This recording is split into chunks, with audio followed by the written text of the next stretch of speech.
అమ్మో గిరికి ఎంత ఫోన్ చేస్తాండే పెద్ద పెడతా స్పీకర్ పెట్టిన.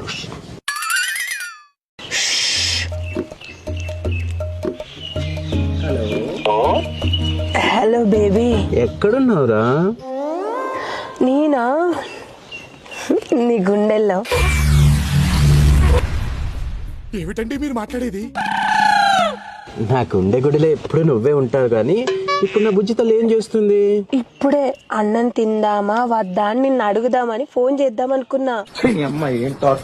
నాష్టకాలం దగ్గర అన్నం తినడానికి నా పర్మిషన్ ఎందుకురా? నువ్వు తినొచ్చు కదా. బేబీ నిన్ను అడగకుండా నేను ఎప్పుడైనా ఏదైనా పని చేసినా చెప్పు, నువ్వు గీసిన గీత కూడా ఆట నేను. కరెక్టే అనుకో, కాకపోతే ఇలా నువ్వు లేట్ గా అన్నం తింటే నీ ఆరోగ్యం ఖరాబ్ అవుతుంది కదా. నీ గురించి కూడా కొంచెం ఆలోచించుకో baby. In front of crocodile festival.